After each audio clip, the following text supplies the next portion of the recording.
1966-67ರಲ್ಲಿ ನಿರ್ಮಾಣವಾಗಿರುವಂತಹ ಇವತ್ತು ನಾಳೆ ಡೆಮಾಲಿಷ್ ಆಗುವಂತಹ ರಂಗಮಂದಿರದಲ್ಲಿ ಕುಳಿತಿರುವಂತಹ ವಯಸ್ಸಾಗಿರುವಂತಹ KRS ಪಕ್ಷದ ವೀರ ಸೇನಾನಿಗಳನ್ನ ಬಿಟ್ಟು ಮಿಕ್ಕ ಎಲ್ಲ ವೀರ ಸೇನಾನಿಗಳು ಸಭೆಗೆ ಬರಬೇಕು ಅಂತ ನಾನು ಕೇಳ್ಕೊಳ್ತೀನಿ.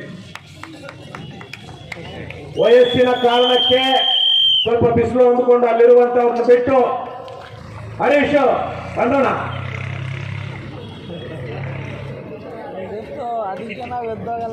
ಪಾಪ ಅವರು ವಯಸ್ಸಾದವರು ಬಿಸಿಲಿಗೆ ಜಳಕ್ಕೆ ಇದಾಯ್ತು ಅಂದ್ರೆ ಅಲ್ಲಿ ಹೋಗಿ ಕೂತ್ಕೊಳ್ಳಿ ಅಂತ ಇಟ್ರೆ ಗಂಡಿಗೆ ಬರಲಿಲ್ಲ.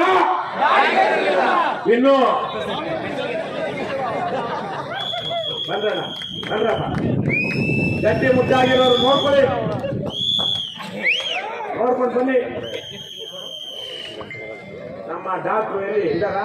ಇಲ್ಲೇ ಇದ್ದಾರೆ.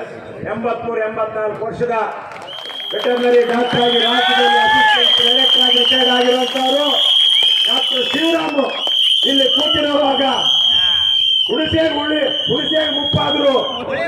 ಹುಳಿ ಮುಪ್ಪೆ